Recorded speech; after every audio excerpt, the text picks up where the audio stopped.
This presentation will show some of the things to consider when documenting a cemetery. Why do people want to transcribe tombstones and cemeteries? It creates a permanent record of the site. It's a reference for future research. And especially for genealogists and historians, they can learn all sorts of new things about people.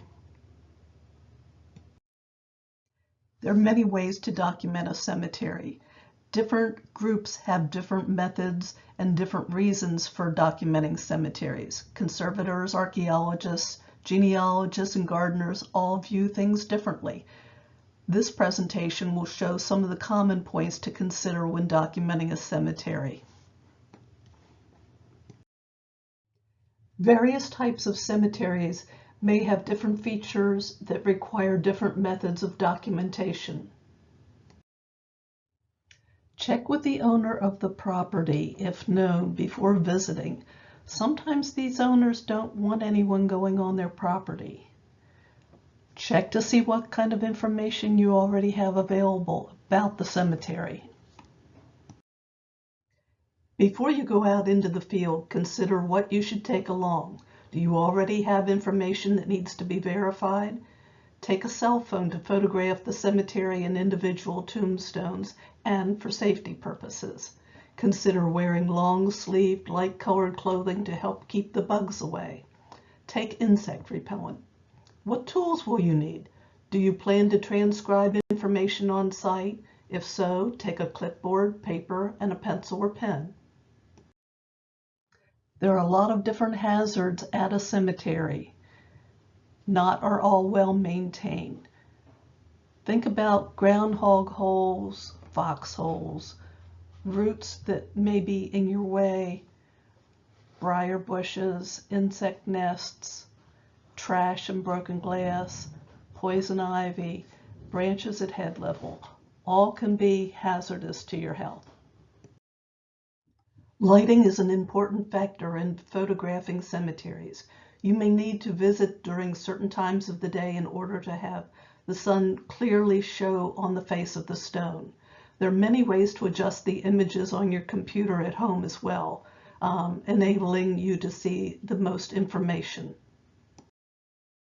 Decide how you want to record the burials. You can transcribe on paper. You can photograph the tombstones with a camera or cell phone. You can use an app such as Billion Graves. If a tombstone's leaning, do not attempt to push it upright to photograph it. Consider getting down to ground level to take a photo and interpret it later. You might want to use a flash.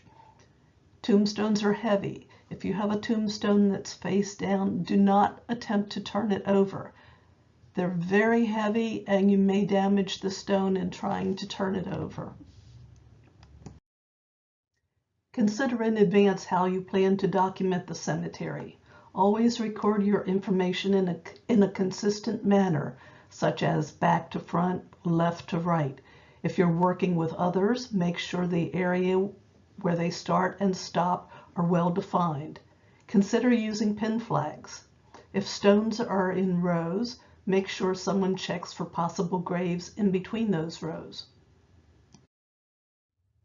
Here is a list of different things to consider when transcribing tombstone information.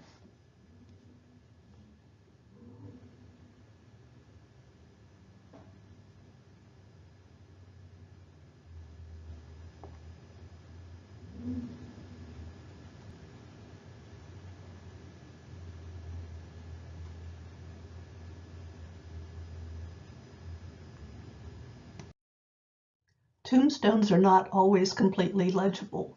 Try to have others help you interpret difficult information. Consider spraying the tombstone with water to add more definition.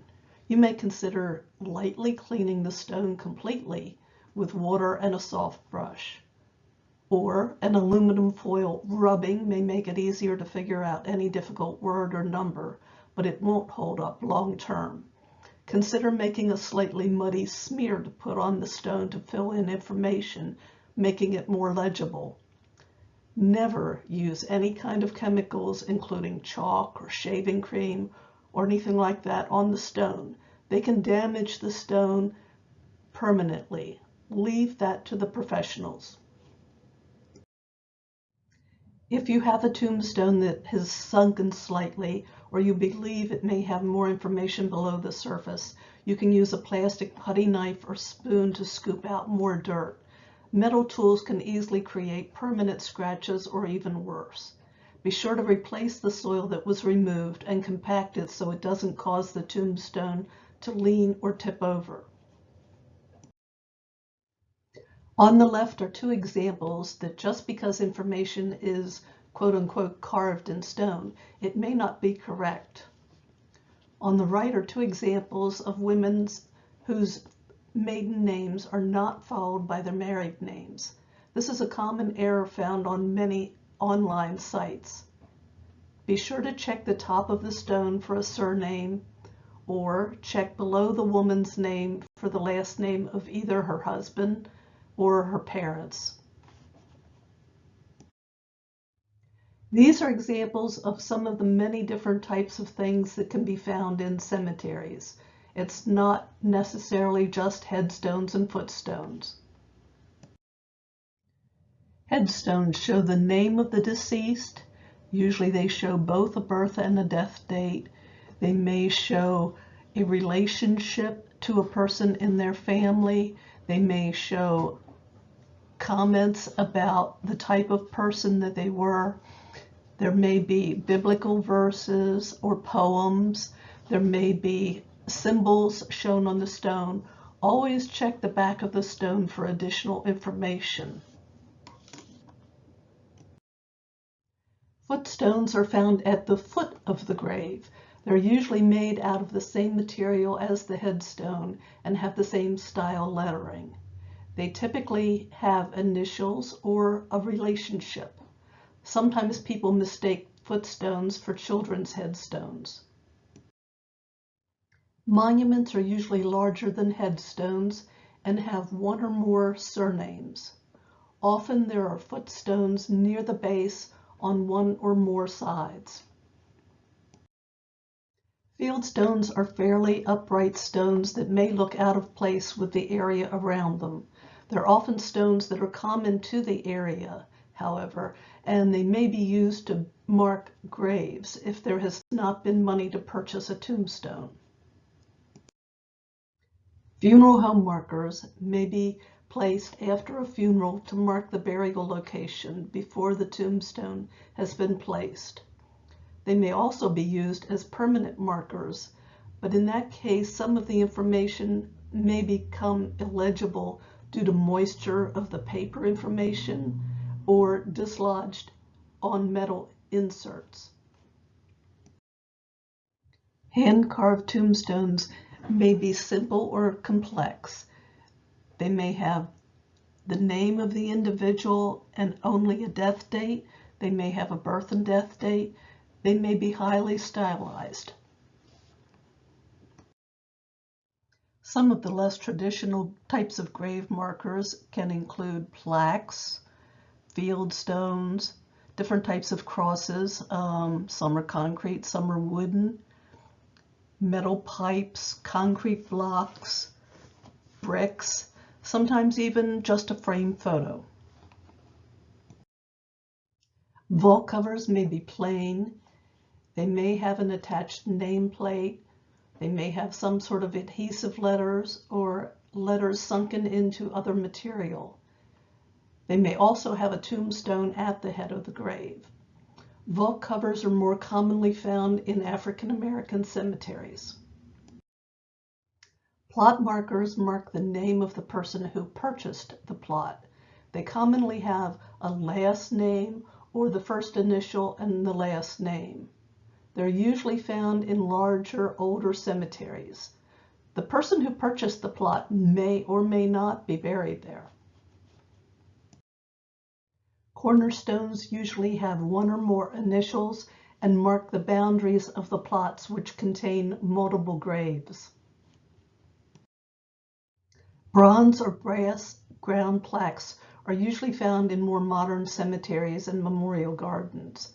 They may have a vase for flowers, and buried cremated remains called cremains may be marked with a plaque. Stone carvers' marks may be found on older tombstones.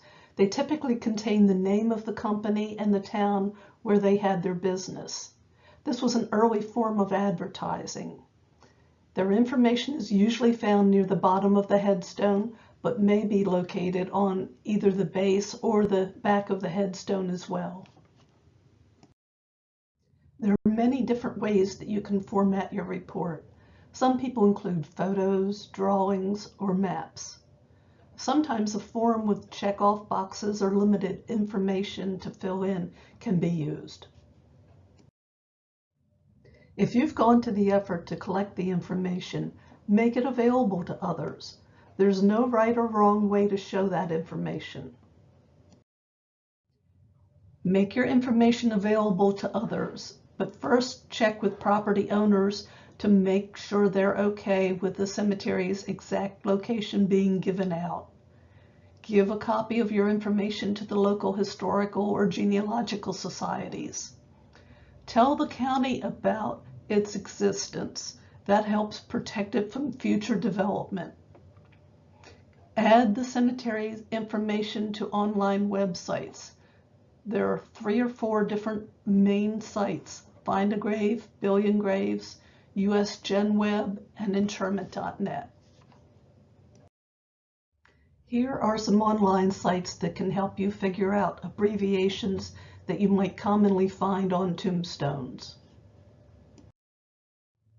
You may discover various symbols on tombstones. Here is a list of some of the sites that provide interpretations of commonly found symbols. Thank you for wanting to help preserve our rich heritage for others.